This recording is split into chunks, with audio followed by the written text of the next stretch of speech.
Hi, welcome back. Ant and Dec never look a year older, but they have actually been together for 9 years now, I believe. Wow. They're still only 22. 22, that's what you are, both. Really? Monkey glands, isn't it? It's got to be something. And they're doing something else now with their own production company, which is very clever of them. They're taking on Live and Kicking on Saturday mornings. It starts on ITV. It started on ITV last Saturday, didn't it? Yeah. Here's the idea.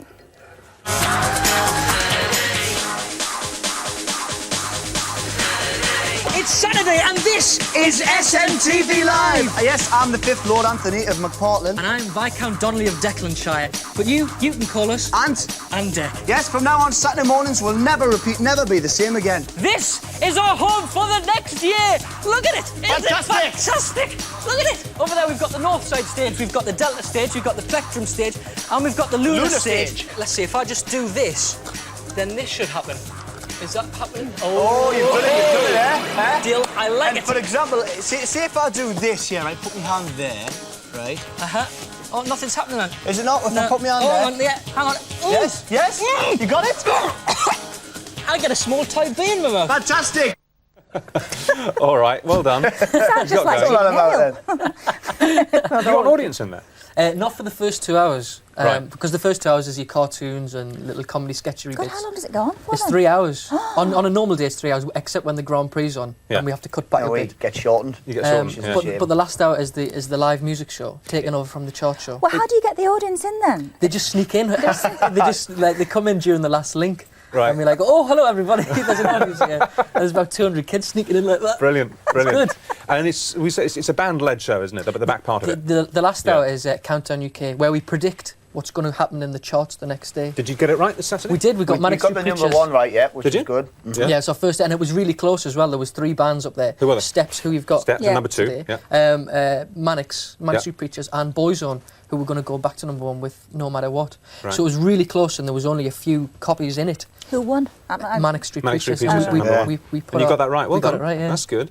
Because I mean, the charts matter to kids. Yeah, This it is does. really important. I mean, Well, I mean, especially to us as well. I mean, because of doing the music, you know, over the last like 3 years, and then being involved with it and meeting all the bands and stuff. It's like on Saturday we had Suggs on, who's Oh, like he's on my tomorrow. hero. He's here tomorrow. Is he? Yeah. As a kid, he was just my hero, and then he came on and we were talking afterwards and stuff. And just if I meet somebody like that every Yeah. week, I'll be well happy. It's great, isn't it? Don't you We find really also, I enjoy mean, maybe that it's, too. maybe it's a question of age here, because, you know, I'm in my 40s now, that you feel a tremendous sense of, what do you mean at least? 42, I think.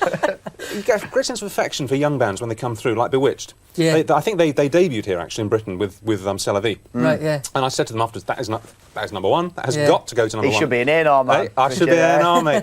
And they came back to do it when it got to number 1. And you just feel really sort of proud of them. You know, Yeah. these kids, you Yeah. know, really making it happen. Because they work. They're really work is- old. I know, but they work so hard. I know. Yeah, they do. You know? That's I know. why we had to get out of it. Get it to telly. The old knees had gone and everything. Have you stopped that then? You're not going to do it Well, anymore? it's just, I mean, like for the past 3 years, it was always been music for us, and we did 3 albums. And our TV career kind of took a back seat, and you know, after Biker Grove and everything, and that's Yeah. really, you know, where we came from was Yeah, the TV both actors. career. Yeah. And we kind of did that, and it was like, well, you know, we came to a natural end with our record company and everything, and we thought, well, let's just turn it around for a bit now. So our TV career's taking more of a front seat with it. Yeah. And we haven't really got any plans to do any more music in the near future, because this is a year long, and it's... But yeah, I mean, A year long. This, Full year. Could you tell us about your production company last time you came on?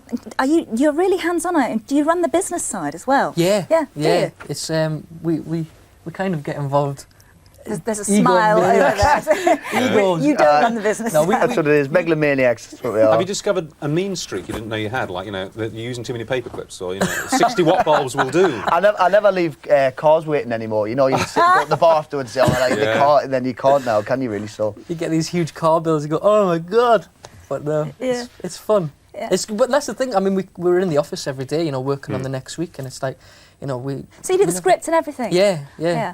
And you do, and get the guest. Well, your production company gets the guests. Yeah, but it's good fun. I mean, we love getting involved in it. Yeah. You know, so it's what we've always wanted to do. Even when we did Biker Grove, Yeah. we wanted to be behind the scenes and Everybody wants control. Yeah. Everybody. it's just, I mean, just the whole idea of doing the live show is what we wanted to do. You know, like a weekly live show, so you can make it a little bit topical and stuff. And just like, as you know, the whole thing about doing a live show is just exciting, isn't it? Well, let's talk about the battle then. What time do you go on air?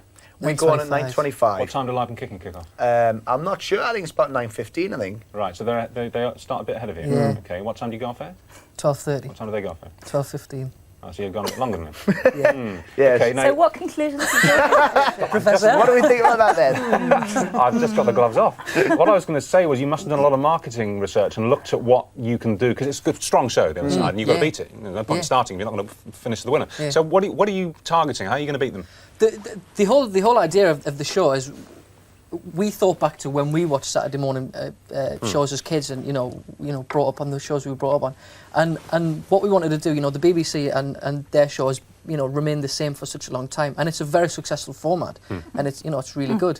But we just want to do something a little bit different to them. Just take it, just approach it from a bit of a different angle, really, and be a bit more like a Tiz was to their sort of swap shop Got it. Yeah. type of thing. So we just want to create an alternative, really, not try and do the same show and be in direct competition, but just a bit of an alternative. Really. Because I think inevitably when it comes back on air, they've got such a loyal, they've got loyal viewers. Yeah. People are going to start watching the game. But I mean, with like Dex says, we'll just do something different, and what with all the live bands on and creating like an atmosphere that an event's happening. You have to chip away. Yeah, you Yeah. do, right? Chip away, so one week when they've got a bit of a weak show, which happens, people come over to you and, oh, that's good, and stay with you. Yeah, hopefully. Hopefully.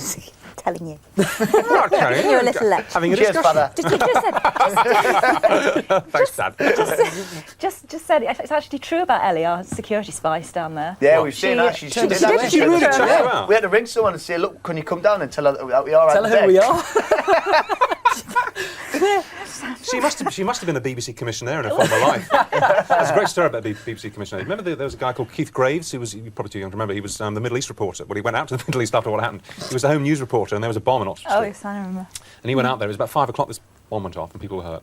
And he did a quick report, stand-up, and it was on film, and he had to race it back to the BBC studios to get the film developed, and then voice it, so it could go on the news, 6 o'clock news that night. So he races back, he got to the barrier, and Mr. BBC Commissioner said, you can't come in here because you haven't got the right sticker on the car. And he said, look, and he didn't. They changed all the stickers that day. It wasn't security, it was just a thing. And he said, look, it's me, it's Keith. Could you let me through, please? And I said, no. And he said, I've got to get this filming. He said, no, you're not coming through. So he drove over him and broke his leg.